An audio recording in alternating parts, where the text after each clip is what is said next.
Eh ben, c'est parti. Voilà, écoutez, voilà. Bonjour à toutes et à tous. Merci voilà, d'avoir souscrit à ce webinar. Donc, on va passer une petite heure ensemble à parler de business intelligence et en focalisant notamment sur la solution propre Nine Altitude qui s'appelle Nine Smart Insight. Tu peux peut-être passer au deuxième slide, euh, Maxime, c'est toi qui as la main, je pense. Voilà. Donc, nous serons deux à co-animer ce webinaire avec principalement Maxime. Je vais te laisser te présenter, Maxime. Bonjour à tous. Donc, Maxime Guermin, je suis consultant BI. Ça fait, on va dire, une dizaine d'années maintenant que je fais de la BI sur de l'écosystème Microsoft. Et donc, voilà, on va dire une petite centaine de projets euh, au tableau de chasse. Et donc, voilà, une forte compétence sur les outils et les services Microsoft, côté BI. Très bien, merci Maxime. Et donc, moi, je m'appelle Antoine Labuche et je suis donc directeur commercial sur les régions francophones adressées par Nine Altitude, donc bien évidemment la France, la Belgique francophone, le Grand-Duché du Luxembourg et la Suisse romande. Donc voilà, on peut passer peut-être au slide suivant pour parcourir l'agenda. On dira quelques mots sur Nine Altitude et sur notre mantra, donc, qui est donc d'accompagner la transformation digitale au sens large pour les entreprises et de façon end-to-end. Et puis voilà, on sautera directement dans le vif du sujet. Alors pourquoi donner tant d'importance à la business intelligence? Ensuite, on focalisera sur la solution Nine Smart Insight. Et puis Maxime vous parlera des différents packs de contenu BI, donc de la valeur ajoutée de Nine Smart Insight qui permet d'accélérer la mise en place de projets business intelligence. Et puis on terminera avec quelques cas clients avant de vous laisser la parole pour des questions et réponses. Vous pourrez poser les questions au fur et à mesure dans le chat et on pourra les formaliser en fin de session. Ouais, exactement. N'hésitez pas dans la conversation à poser des questions pendant la présentation. J'y répondrai avec grand plaisir. Du coup, Voilà, quelques mots sur Nine Altitude en tant que guide, effectivement. Donc, qui sommes-nous? Pour ceux qui ne nous connaissent pas, donc on est un groupe de 750 personnes, donc réalisant un chiffre d'affaires de 140 millions d'euros de chiffre d'affaires, principalement situé en Europe, dans 9 pays, hein, avec les pays historiques étant la Belgique, la France, les Pays-Bas, le Danemark. D'autres pays sont venus s'ajouter au fur et à mesure. Une particularité d'un attitude, c'est qu'on est très orienté sur certains secteurs d'activité. Donc, c'est pour ça qu'on voilà, on place l'entreprise et le secteur d'activité au centre de notre approche et la technologie ensuite, même si la technologie est effectivement très, très importante. Et d'un point de vue technologie, pour rebondir là-dessus, on est adossé, nous, à trois grands éditeurs, qu'on vous voyez les logos en bas de slide. Microsoft, qui est le partenaire le plus ancien de Neuf Altitude depuis un peu plus de 30 ans. Et autour de ce partenariat avec Microsoft, on va porter et implémenter toutes les solutions dites Biz Applications, c'est-à-dire tout ce qui tourne autour de l'ERP, du CRM, des solutions de type Customer Services ou Field Services, mais aussi euh, tout ce qui tourne autour de la Power Platform, dont les solutions Power BI, dont il sera question tout à l'heure. Côté PTC et Tulip, on va plus amener sur le marché des solutions pour nos clients industriels. Donc, on va parler de solutions de type MES, on va parler de solutions de type PLM, CAO, Internet des objets, en contexte industriel toujours. Donc, voilà un petit peu les trois partenariats sur lesquels nous nous reposons pour accompagner justement, et on peut passer au slide suivant, la transformation digitale de nos clients de bout en bout. Et quand j'ai dit de bout en bout, c'est parce que voilà, ce qu'on aime à montrer, c'est un petit peu notre mantra, c'est justement cette capacité à adresser ce fil rouge digital. D'où cette notion de end-to-end ou de bout en bout. C'est que par la combinaison des technologies des différents éditeurs qui sont encore une fois listés en dessous du slide, donc Microsoft, PTC, Tulip, on va être capable d'adresser dans différents secteurs d'activité des projets de transformation en faisant en sorte que il y ait une circulation non disruptive de la donnée du marketing jusqu'à l'après-vente en passant par tous les flux intermédiaires de supply chain, d'achat, de la finance, de gestion de la fabrication si nos clients effectivement sont actifs dans l'industrie et dans la production. Alors, ce qui est important et aussi pour rebondir sur le sujet du jour, c'est qu'on infuse tout cela aussi de solutions horizontales et de sujets horizontaux comme l'IA, comme la gestion documentaire et la gestion dématérialisée des documents, mais aussi bien évidemment de business intelligence, parce que la business intelligence, ça va être quelque chose de tout à fait transversal tout au long de ce flux end-to-end. Merci Antoine. Voilà, à toi. À quoi sert réellement la BI? Alors, évidemment, vous êtes tous dans des organisations différentes. Vous avez plus ou moins tous une appétence avec la donnée, mais aujourd'hui, on est pratiquement tous assujettis à travailler avec la data au quotidien. Et en fait, la BI, c'est relativement simple comme concept, c'est de transformer vos données en décisions stratégiques. Donc, l'idée à travers la BI, c'est de créer une culture axée sur les données et qui peut permettre à chacun, donc à son niveau et à sa strate différente côté organisationnel, de prendre des bonnes décisions. Ça peut évidemment être côté opérationnel, comme ça l'est bien sûr sur de la partie beaucoup plus stratégique. Alors, les défis principaux de la mise en place notamment d'un projet BI. Ça va être extrêmement chronophage. Chronophage parce que c'est un travail de fond sur lequel on va avoir différentes sources de données. On va avoir une certaine qualité de data aussi qu'il va falloir travailler, puisque on le sait très bien, mais derrière nos ERP, derrière nos outils, on a de l'humain. Donc forcément, on a de la saisie et de la qualité de données qui peut ou pas être bonne. Donc il y a tout un travail sur cette qualité de données à faire. Il faut aussi avoir des compétences internes en entreprise et c'est la vie d'une entreprise. On a des gens qui arrivent et qui partent. Donc il y a aussi le fait d'avoir des personnes qui vont mettre en place et qui vont créer beaucoup d'intelligence au niveau de la récupération de la donnée, de la récupération d'informations, qui quittent l'entreprise. Alors c'est le cas en soi sur n'importe quel sujet, mais on retrouve évidemment ce principe-là côté BI. C'est la véracité aussi des données. C'est-à-dire, si on affiche un chiffre, est-ce que ce chiffre est juste? Est-ce que ce chiffre est bon? Et donc, c'est éviter de se poser les questions et de se dire, OK, là, j'affiche un chiffre d'affaires en face d'un client, que ce chiffre d'affaires est pertinent? Est-ce qu'il est bon? Est-ce qu'il prend en compte telle et telle information? Donc, c'est vraiment d'avoir une définition propre et complète des chiffres qu'on affiche à nos utilisateurs. Ensuite, il y a évidemment une question de performance. Question de performance, j'y reviendrai, mais on peut avoir les plus beaux tableaux de bord. S'ils mettent 1 heure à venir se rafraîchir, encore 1 heure, ne serait-ce que 5 minutes à attendre en fait finalement derrière notre reporting que la donnée nous arrive et qu'on puisse avoir une analyse derrière. On est pareil tous humains et donc du coup l'attente et le fait d'avoir peu de performance derrière notre outil amène à ce qu'on l'utilise finalement peu. Donc on va avoir tout un travail de performance, de récupération de données et d'affichage de data derrière qui est extrêmement important. Et puis, l'énorme défi, alors ça, c'est depuis 10 ans que je fais de la BI maintenant, c'est ce qu'on appelle l'effet spaghetti et cette partie Excel. On travaille tous avec Excel, on est tous fans d'Excel. Je pars du principe qu'on restera et on travaillera tous toujours avec Excel. L'idée d'éviter cet effet spaghetti et le fait en fait d'avoir des fichiers Excel de personnes qui créent de l'intelligence dans ces fichiers Excel un peu à droite à gauche sur le fait d'extraire de la donnée, de la transformer, de créer des calculs, etc. C'est justement de faire en sorte d'éviter d'avoir ces disparités et de se dire, OK, mais moi j'ai un fichier qui calcule de telle manière, mais moi j'ai ci, mais moi j'ai ça. Et donc, finalement, en fait, on a des insights, on a des chiffres, mais réellement, voilà, c'est peu maîtrisé et on arrive à cet effet spaghetti et le fait d'avoir un petit peu tout de partout, sans savoir et sans maîtriser, ça c'est la hantise côté IT, sans maîtriser réellement ce qui est fait par les utilisateurs. Donc ça, c'est les principaux défis qu'on a sur de la mise en place d'un projet BI. Alors les ambitions. Les ambitions, on peut les découper en quatre parties. on va démarrer avec la partie basique en soi du reporting qu'on attend notamment d'un ERP.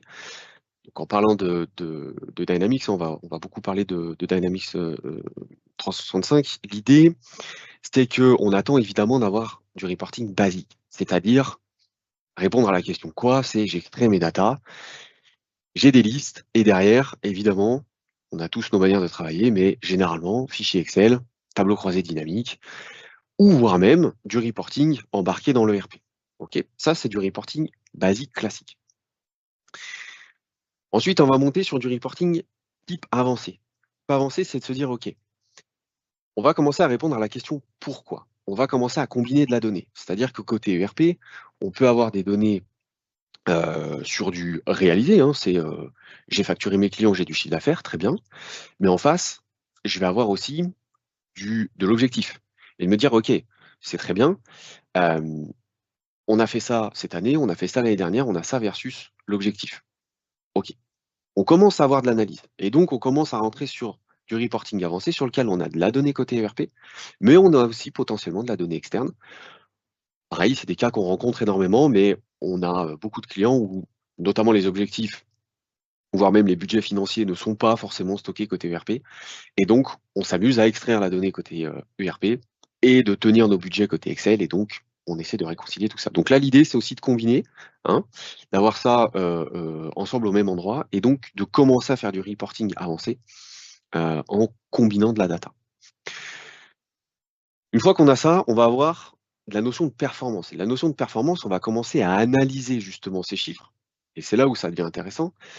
Ça va être de vraiment se rendre compte et de savoir pourquoi, et à des niveaux différents, on a des disparités, en bien ou en pas bien, mais en gros, est-ce qu'on est bon dans notre budget ou pas? Est-ce qu'on est bon dans nos prévisions ou pas? Et donc, on va pousser l'exercice sur le fait d'aller analyser soit en profondeur, soit vraiment en vision macro. Donc là, ça dépend de ce que je disais tout à l'heure, on a vraiment une vision soit opérationnelle, soit très stratégique. Mais on commence là, pour le coup, à avoir des niveaux de strates différents, sur lequel on parlera aussi de la sécurité, c'est extrêmement important. Et quand on en est à ce niveau de reporting, on a une vision complète, globale de notre activité ou des activités. Et ça nous permet d'analyser vraiment une stack complète au niveau de la data. Là où on pousse, et on va arriver à pousser nos clients de plus en plus loin, c'est sur cette partie effectivement prédictive et sur l'avenir, entre guillemets, sur lequel on se repose évidemment sur l'IA et sur le fait de travailler de la prédiction via de l'IA. Quand on arrive déjà sur ce niveau 3 côté BI, on a quelque chose d'assez costaud. Derrière, évidemment, l'idée avec de l'analyse et de l'IA et le fait d'aller chercher un petit peu plus loin, là, on arrive sur des modèles et sur de la BI extrêmement avancée. Donc, si on arrive sur ce 3e niveau, c'est déjà extrêmement bien. Alors, évidemment, pour arriver à ce niveau-là, si on part d'un principe qu'on a D365, ou en tout cas un ERP en base, hein, c'est-à-dire sur le fait de venir capter notre donnée brute, quand on a nos outils MS à disposition, évidemment derrière, l'outil de BI qu'on a aujourd'hui, que vous connaissez sûrement tous, c'est Power BI. Donc Power BI, on en entend énormément parler, c'est un outil génial qui permet évidemment de venir capter de la donnée, mais aussi d'avoir une restitution visuelle bien plus dynamique et sympa qu'Excel qui, lui, est très statique. Je ne reviens pas sur Excel, on le connaît tous. Donc, le travail, c'est de se dire, OK, j'ai Power BI, j'ai mon ERP, j'ai mon Dynamics 365, qu'est-ce que je fais derrière pour venir capter ma donnée? Ça, c'est la première manière de travailler, c'est de se dire, j'ai mon outil, j'ai Power BI, je viens capter mes données. Il y a une deuxième manière de venir travailler, et évidemment qu'on va venir sur cette partie-là, c'était de mettre entre les deux des services, et donc les services Azure de Microsoft qui sont côté Data Platform. Et plutôt que d'utiliser Power BI pour venir capter la donnée au niveau de notre ERP, on va venir utiliser des services de la Data Platform côté Azure pour venir capter ces données Alors, je parle de l'ERP, mais vous verrez qu'on peut évidemment élargir ça sur différentes sources derrière. Mais on va utiliser la data platform et c'est les services Azure côté data platform qui vont nous permettre de venir capter cette donnée, de la transformer, de la charger, donc de la stocker dans ce qu'on va appeler un entrepôt de données. Je vais venir derrière. Je vais venir derrière. Et puis finalement d'utiliser Power BI, mais d'utiliser Power BI uniquement sur la partie visualisation, donc uniquement sur la partie création de reporting, et non plus sur la partie captation de données. En utilisant les services côté Azure, évidemment, ces services sont beaucoup plus complets que les services qu'on va avoir et la manière dont on va pouvoir travailler la data côté et uniquement avec Power BI. Alors, si je parle couche de données, donc, vous l'avez vu tout à l'heure, je parlais de Dynamics 365. Ici, on va rajouter du fichier Excel, d'accord? Je donne à chaque fois cet exemple de budget ou d'objectif qu'on va avoir soit côté finance, soit côté commerce. Et puis, pareil, je vais en parler, mais sur des cas concrets clients. On a rajouté Microsoft Dynamics, donc AX, qui est l'ancienne version on-prem de Dynamics 365. Donc, multitude de data avec des couches complètement différentes. Cette fameuse couche sémantique, donc cette partie data platform et service Azure qu'on utilise, on est venu la pré-packager et on l'a pré-packagée dans un outil qu'on appelle 9S Smart Insight qui prend la main et qui permet de manière pré-packagée, je vais revenir sur cette notion de pré-packagé, permet rapidement de mettre en place et de paramétrer tous ces services Azure, parce qu'il y en a beaucoup, tous ces services Azure, et de faire en sorte que dès l'installation de 9S Smart Insight et le paramétrage côté Azure, on ait des services qui soient pré-paramétrés et du package préétabli sur lequel on va déjà avoir nos connexions à Dynamics 365, on va déjà venir récupérer les tables, les champs, faire des transformations qui nous permettent d'avoir tout de suite un entrepôt de données, je vais revenir là-dessus, et des modèles de données, pour être exploitable derrière sur une couche de présentation sur lequel on met Power BI. Alors on met Power BI, mais vous verrez qu'on peut aussi, à travers les modèles de données, venir tout à fait les exploiter côté Excel, voire même d'autres services tiers si jamais vous ne voulez pas travailler avec Excel ni Power BI. Donc on se retrouve sur trois couches de données, couche sémantique et couche de présentation. Je me répète, mais donc, l'idée, c'est d'avoir une plateforme de données éprouvée et prête à l'emploi. Pourquoi? Parce que, évidemment, qu'on connaît des 365 par cœur, et donc on a pré-packagé le fait de venir capter tables, les transformer et venir vous mettre à disposition des modèles de données. On a aussi pré-packagé sur la couche de présentation, je vous les montrerai après, on est venu pré-packager des rapports. Parce que les modèles de données qu'on a créés, évidemment, on les connaît et donc on les a éprouvés.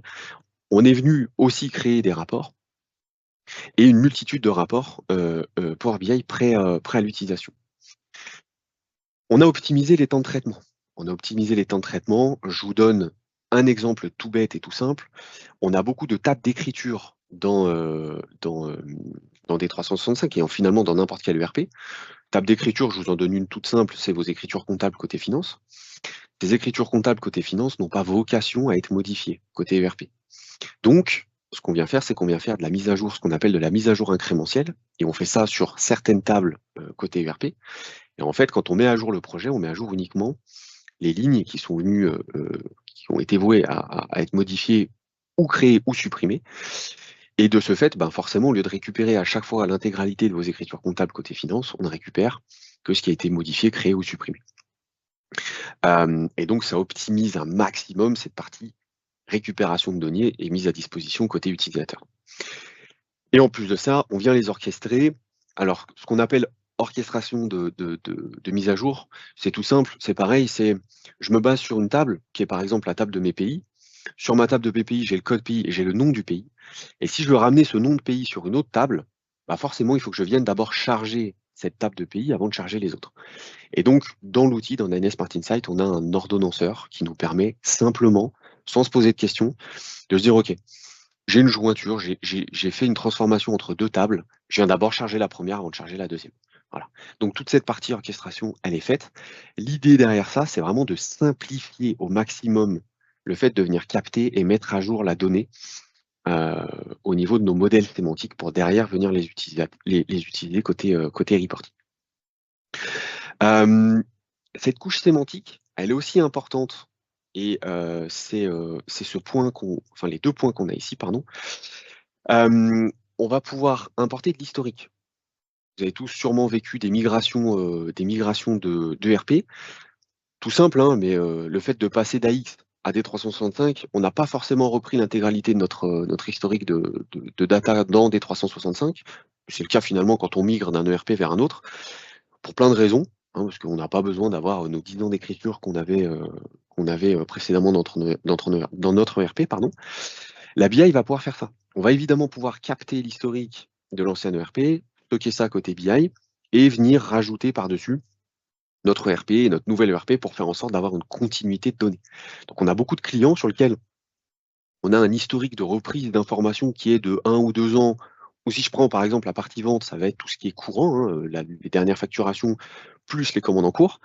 Tout ce qui s'est passé reste dans l'ancien ERP. Donc, ça nous permet ici de venir capter ces informations et de garder une continuité pour venir, pourquoi pas, venir regarder ce qu'on avait fait en 2014 sur un client. Ça ne pose absolument aucun problème. Ok. Donc cette partie historique, elle est extrêmement importante et ça permet d'avoir et de garder cette continuité de données. On a aussi une notion de droit qui est super importante, mais on va venir effectivement et heureusement mettre des restrictions au niveau de nos utilisateurs. 2 niveaux de restriction. La première, c'est est-ce que j'ai accès ou pas à un modèle de données? Est-ce que j'ai accès ou pas au modèle de vente? J'ai un modèle vente, j'ai à l'intérieur ma facturation, mes commandes, et cetera. Est-ce que je donne accès à un utilisateur? Oui, non. Basique.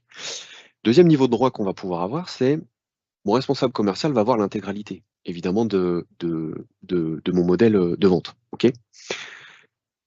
Mes commerciaux, eux, si je veux les restreindre, je vais les restreindre et je vais pouvoir et avoir la possibilité de dire OK, si ce commercial se connecte aucune vente. Premier niveau de sécurité. Et le deuxième, c'est il n'a le droit de voir uniquement que ses propres ventes. Et donc ça, on a la possibilité de mettre des droits avec des rôles dynamiques, qui fait que quand une personne elle se connecte et elle ne voit uniquement que ses propres données. D'accord? Donc ça, c'est pareil, c'est super important. Et c'est cette couche sémantique qui vient définir ses droits et ses rôles au niveau des lectures des modèles. Alors à quoi ça ressemble? Techniquement derrière, au niveau des services qu'on connaît aujourd'hui sur Microsoft, sur la partie Azure. Donc vous le voyez à gauche, on va voir toute cette partie couche de données sur lequel on a tout un travail de récupération d'informations et on vient, grâce à différents services, notamment Synapse, on vient capter les informations côté ERP. Donc là, on parle de D365, mais en général, finalement, derrière, on peut avoir, on le voit, du fichier Excel, la base SQL, voire même, finalement, n'importe quel type de data. Et on vient stocker ça dans un data lake. OK? L'idée derrière, data lake, c'est une base de données, hein, simplement. On voit que cette couche sémantique, elle est parcourue en bas, ici, par 9S Smart Insight. Et en fait, 9S Smart Insight va prendre en main toute cette stack côté Azure. Alors, grâce à plein de services Azure, hein, on va avoir du Data Factory, on va avoir du Synapse et du pipeline pour prendre nos données et les migrer. L'idée, c'est que derrière, on va se retrouver avec un entrepôt de données dans lequel on est venu mettre l'intégralité des datas qui nous intéressent et qui sont la vérité pour derrière créer nos modèles de données. Nos modèles de données sont stockés ici sur un service qui s'appelle Analysis Services.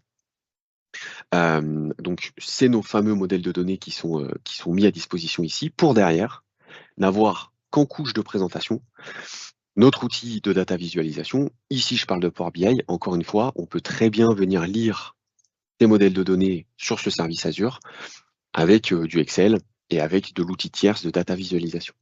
OK? Encore une fois, le but d'avoir ces modèles de données-là, c'est simple, c'est d'avoir un endroit sur lequel nos utilisateurs se connectent.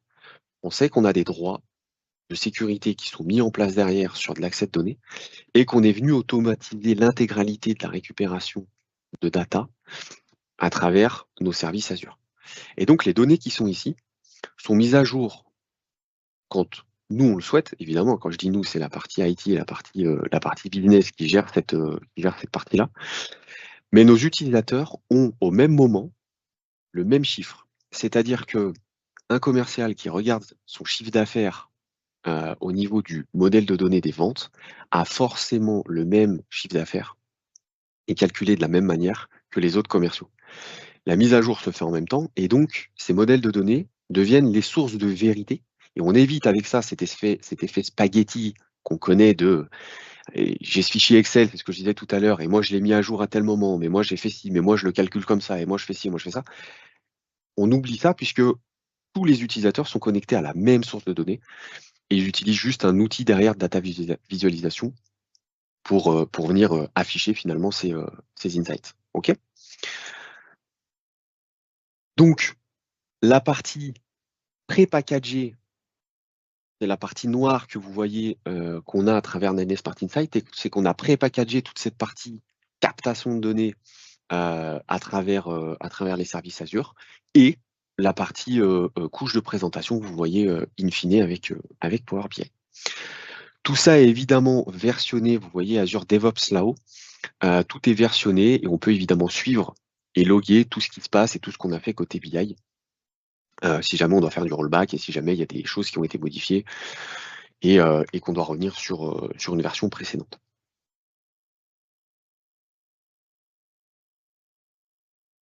L'idée, elle est relativement simple. Vous avez un ERP qui est un ERP, alors évidemment sur lequel on parle de D365, cet ERP est un ERP standard du marché.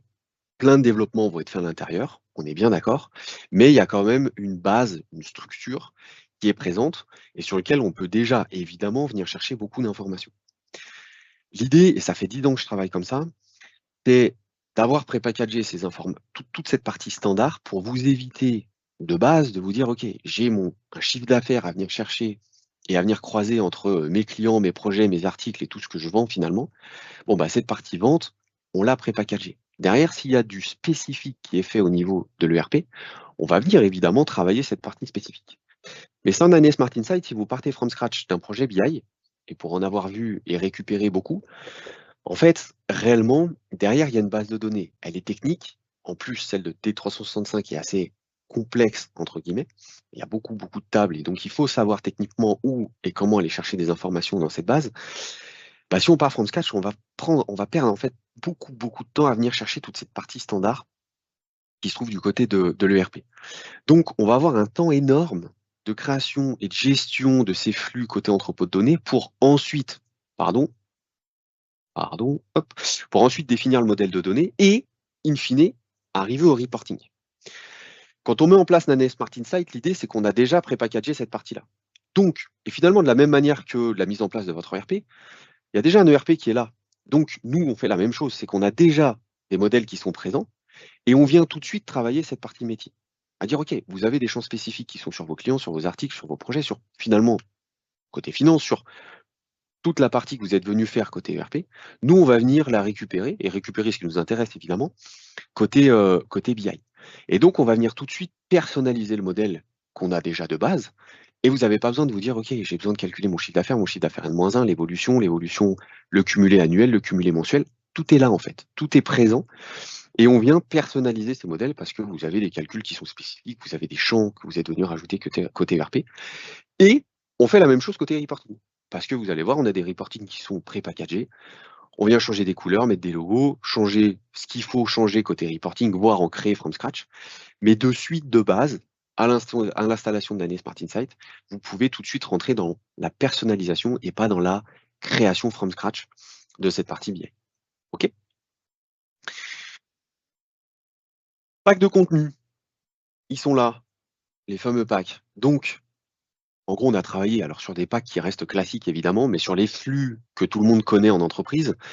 On a évidemment la partie vente, la partie finance, la partie stock, la partie achat, la partie fabrication-production et la partie suivi de projet.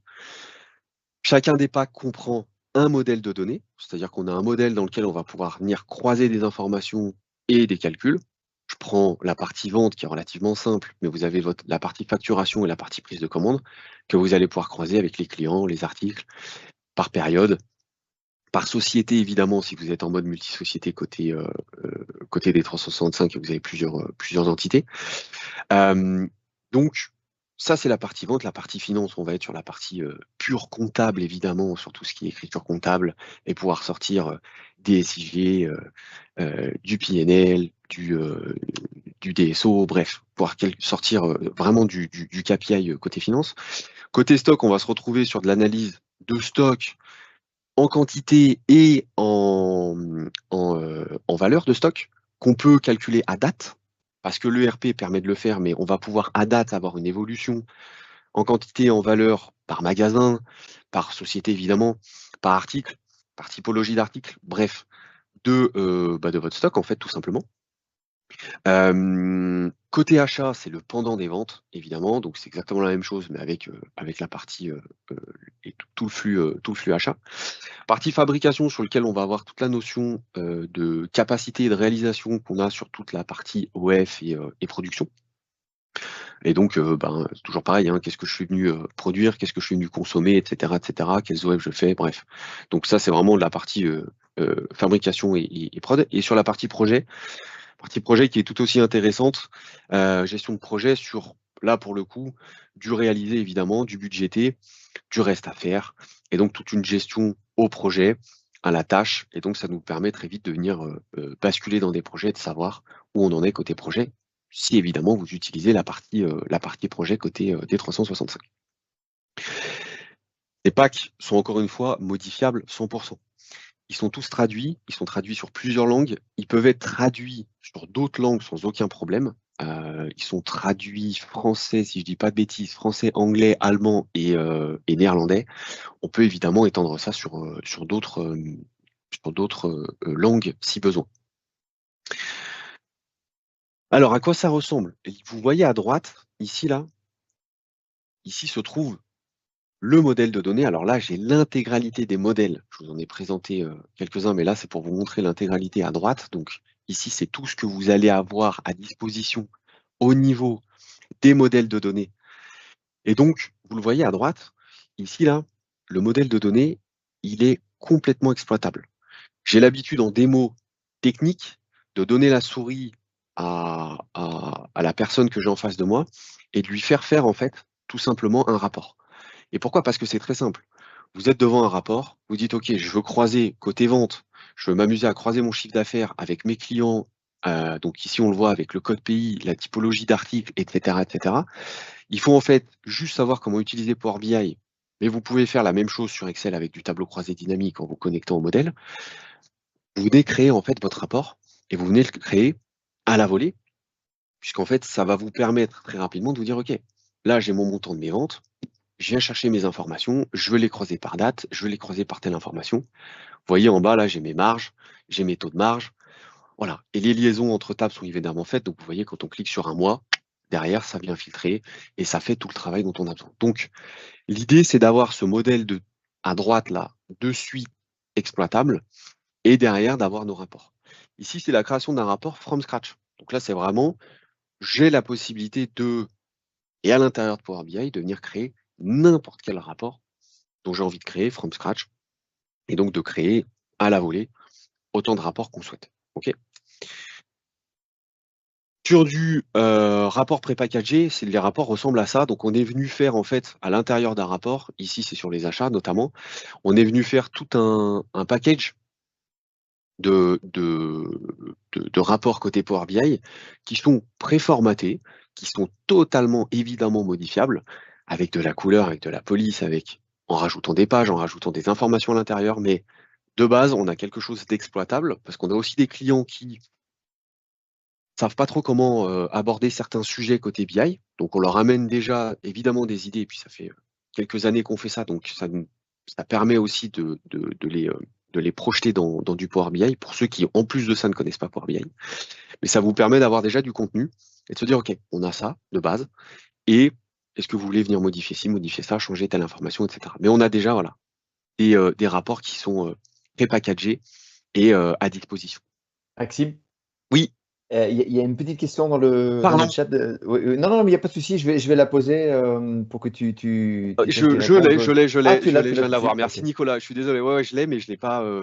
Ça m'a pas. J'ai pas été pingé. Nicolas, du coup, possibilité d'avoir du suivi temps réel d'avancement de production en fonction du pointage temps réel sur OF. Alors, la notion de temps réel, effectivement, c'est une très bonne question. La notion de temps réel, elle est à prendre avec des pincettes. Ici, on est vraiment sur de l'analyse de ce qui se passe et donc sur le fait de venir capter de la donnée, de venir de la capter, de la donnée en masse, entre guillemets, c'est-à-dire vraiment faire de l'analyse un peu plus haute sphère côté BI. Et en fait, là où je veux en venir, c'est qu'on va venir capter de la donnée qu'on va venir stocker. Et donc, on a forcément un temps sur le fait de venir capter la donnée avant de la traiter et de venir l'afficher à nos utilisateurs. Donc, il y a de la notion temps réel. Moi, il y a du temps réel sur le fait de se dire, la donnée se met à jour. On a des clients, la donnée se met à jour toutes les demi-heures. Est-ce qu'on considère le fait que d'être à jour toutes les demi-heures fait qu'on est sur plus ou moins du temps réel? Ok. Soit on va venir créer des rapports spécifiques qui font du temps réel, c'est-à-dire qu'ils viennent lire directement la source de données. Et là, on est plus dans du reporting que dans de la BI. Donc oui, complètement Nicolas, en fait, ça dépend de la notion de temps réel qu'on veut avoir et le degré d'affichage. Parce que évidemment que si on veut du temps réel, mais qu'on fait une requête sur l'intégralité des pointages d'OF qui ont été faits, le rapport va répondre d'une manière potentiellement moins performante que sur le fait de venir capter la donnée, la stocker, la faire traiter par les modèles de données pour derrière l'afficher. Donc cette notion de temps réel, elle est à challenger vis-à-vis de vraiment du temps réel qu'on veut avoir. Mais le but, c'est de rafraîchir un maximum. Alors, j'en ai pas parlé là non plus, parce que sinon, moi, je peux en parler pendant des heures du sujet BI. Les modèles de données, on peut, à l'intérieur d'un modèle, venir mettre à jour spécifiquement une table. C'est-à-dire que dans le modèle de production, si on veut mettre à jour spécifiquement les temps topés au niveau de l'ERP, on peut venir mettre une routine beaucoup plus récurrente au niveau de cette table spécifiquement, en incrémentiel, j'en parlais tout à l'heure, et venir processer, venir actualiser uniquement cette table dans le modèle de données in fine. Donc on vient raccourcir un maximum le fait de capter la donnée pour derrière la retraiter côté modèle et l'afficher in fine à nos utilisateurs. Donc oui, mais challenger cette notion de temps réel, parce que réellement, est-ce qu'on veut du temps réel, c'est-à-dire je modifie quelque chose dans le RP, je veux l'avoir côté BI, ou est-ce qu'une mise à jour d'une demi-heure, potentiellement, ça suffit? Voilà, parfait. Donc, en fait, l'idée derrière, c'est modèle prépackagé. C'est d'avoir une intégration rapide avec Dynamics, avec D365, parce qu'on a tout prépackagé.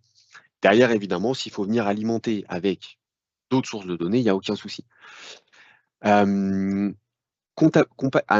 Compatibilité avec les dernières versions de Dynamics et d'Azure. Nos équipes font en sorte que si il y a des montées de version côté Dynamics et côté service Azure, effectivement, sur les différents services qui nous sont mis à disposition côté Azure, les modèles prépackagés suivent ces évolutions. C'est extrêmement important. On a notamment côté D365 eu beaucoup de modifications de la part de Microsoft sur les exports des données. Et donc, on suit évidemment ce que préconise et ce que nous donne à disposition Microsoft au niveau de l'export des données. Donc, on a et on suit et on développe cette partie-là sur la compatibilité des dernières versions côté ERP et côté Azure.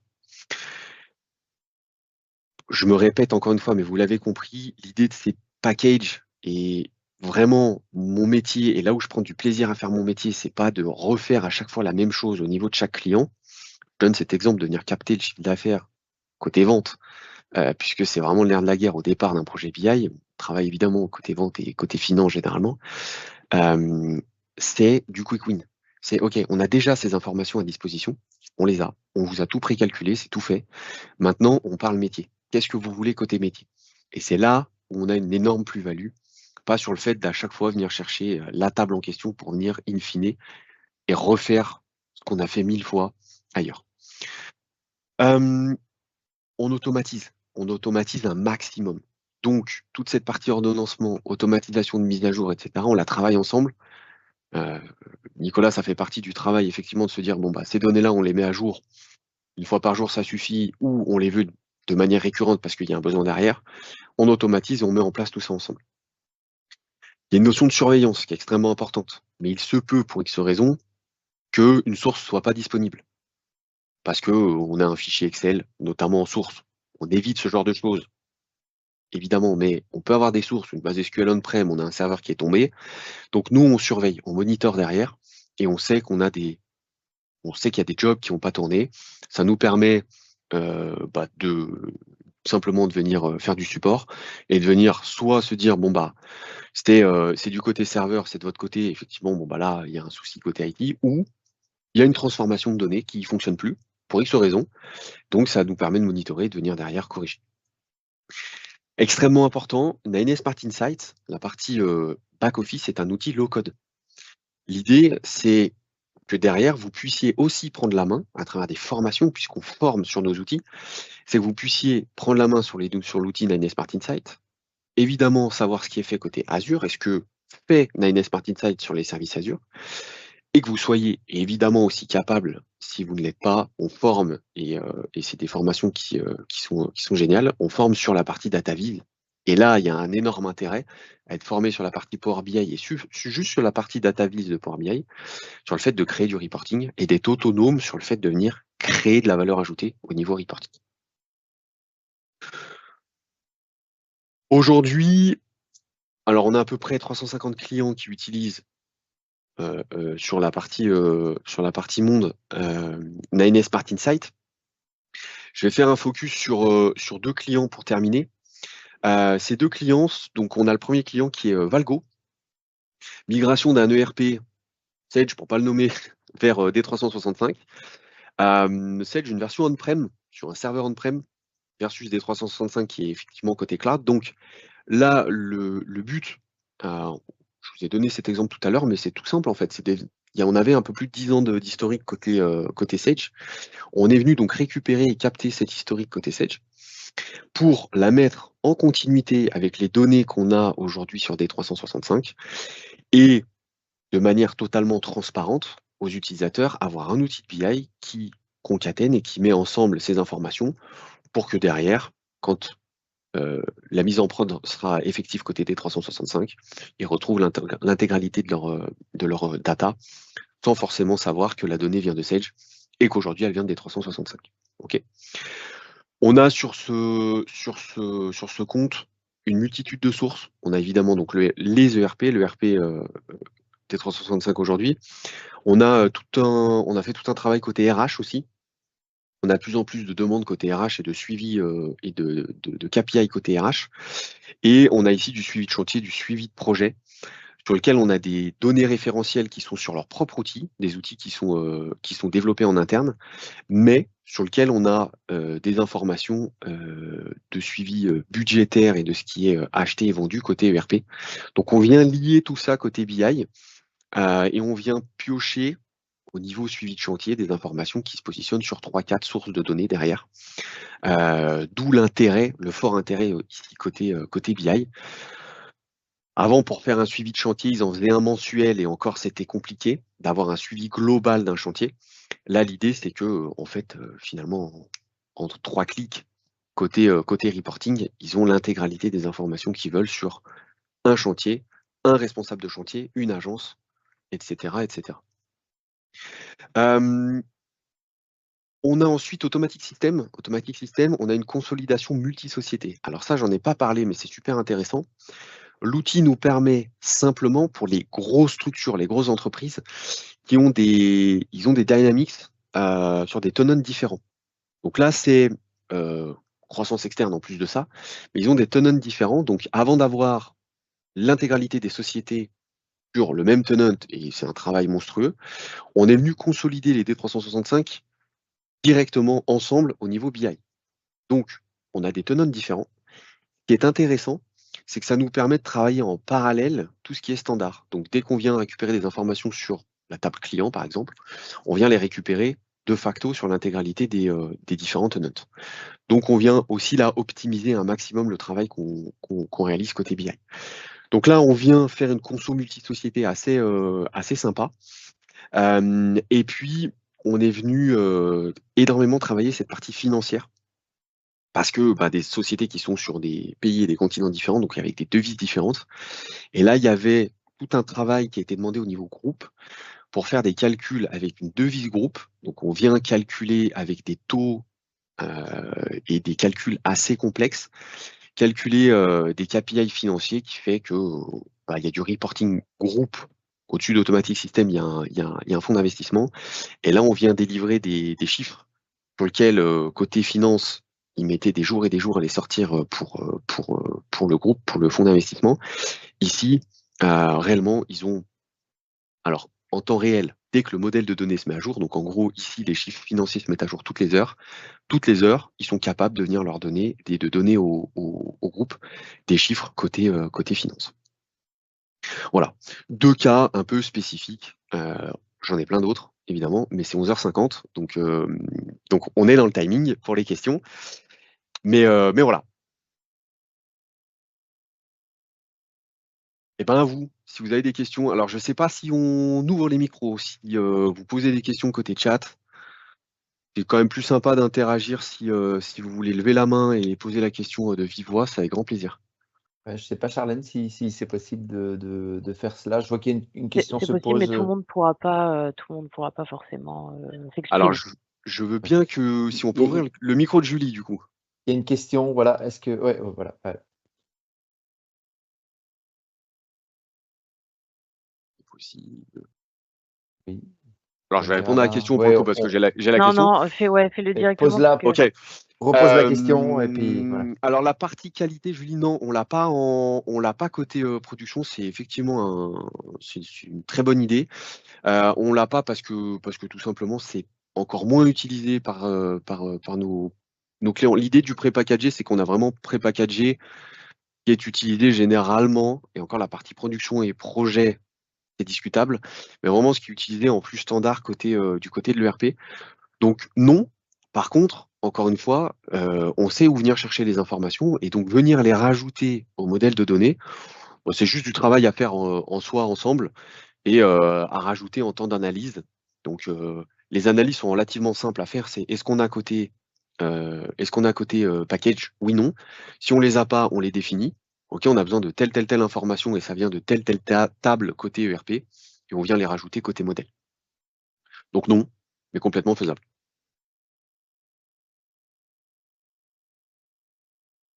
Est-ce qu'il y a d'autres questions? Techniques, fonctionnelles, il n'y a absolument aucun souci.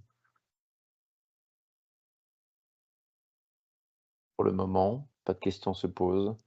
Quoi qu'il en soit, si d'aventure vous aviez des questions suite à ce webinaire, et bon voilà, vous avez nos coordonnées, soit via Charlène, soit directement via nous, les je dirais, account managers. N'hésitez pas à poser les questions et on pourra spécifiquement revenir vers vous avec du contenu personnalisé ou un rendez-vous personnalisé pour répondre aussi à un intérêt. Et vous nous trouverez évidemment sur LinkedIn si jamais.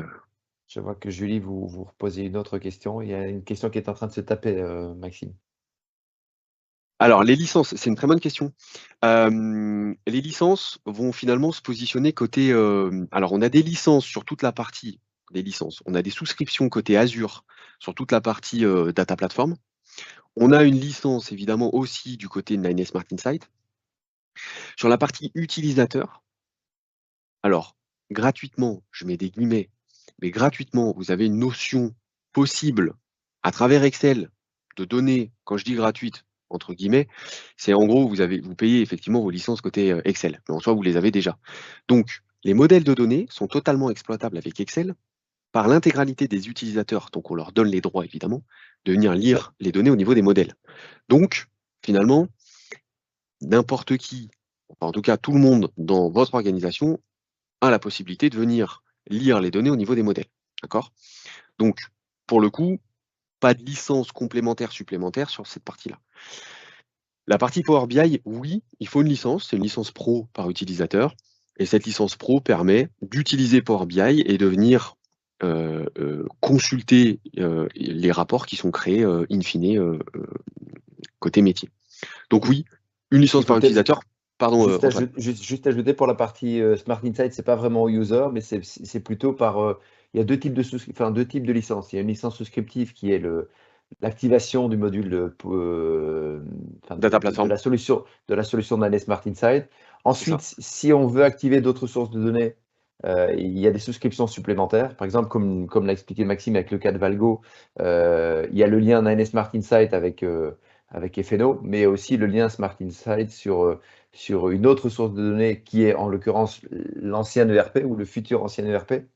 Donc là, il y a une souscription supplémentaire. Et ensuite, vous avez les packages dont a parlé Maxime tout à l'heure. Eh bien, ça, ce sont des coûts one shot. Donc, on ne parle plus de souscription. C'est en fonction de, voilà, est-ce qu'on veut le pack accélérateur sur la finance? Est-ce qu'on veut le pack accélérateur sur les Ce qu'on achats disait en tout à stock, l'heure. etc. Voilà. L'idée, c'est pas de vous faire prendre le package production et projet si en soi vous utilisez pas ces flux côté Absolument. ERP. Donc exactement. Et la partie data platform, la partie licensing de Nane Smart Insight, c'est vraiment à la connexion. Donc cette partie utilisateur, on va la retrouver, mais on va la retrouver plus côté Power BI, qui elle effectivement, en fait, mais ça c'est du standard côté Power BI. C'est pour utiliser Power BI, il faut une licence pro par utilisateur. Donc cette partie Power BI, classiquement, on va avoir une licence par user. Il y a Oui, une Mathilde, j'ai vu, ouais. question. Côté Oui, voilà, historique, côté est-il historique. possible de figer les données à un instant T pour les comparer à celles du futur? Alors complètement, ça dépend de la volumétrie et de ce qu'on veut faire derrière, mais on peut faire plein de choses en fait du côté de la data historique. J'ai plein d'exemples potentiels, mais on peut totalement faire ça, complètement. On peut garder des versions en fait d'historique et on peut se dire ok, on garde des versions sur, je dis n'importe quoi, sur chaque début de mois, ou on garde des versions des 10 derniers jours, on peut rejouer. Et derrière, si dynamiquement, on peut très bien dire, OK, on garde les 5 dernières journées ou les 5 derniers mois figés au début de mois, et comment dire, euh, on vient les écraser au fil de l'eau et au fil de l'avancement, mais complètement.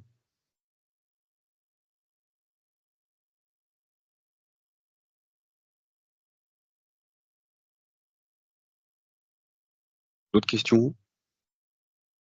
Je ne vois pas d'autres questions dans le chat. On est dans le timing. Exactement. Bon, pas Exactement. parfait. Mais ouais, n'hésitez pas à revenir vers nous.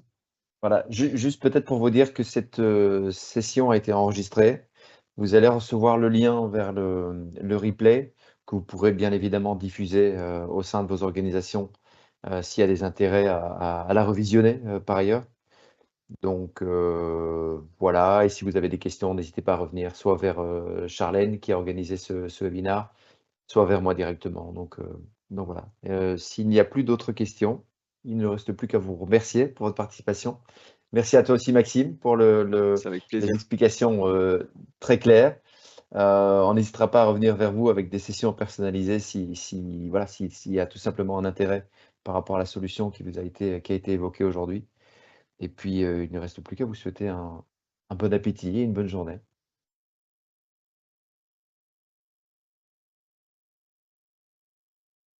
Merci à vous deux du coup. Bonne journée. Bonne journée à tous. Au revoir, belle journée à tous.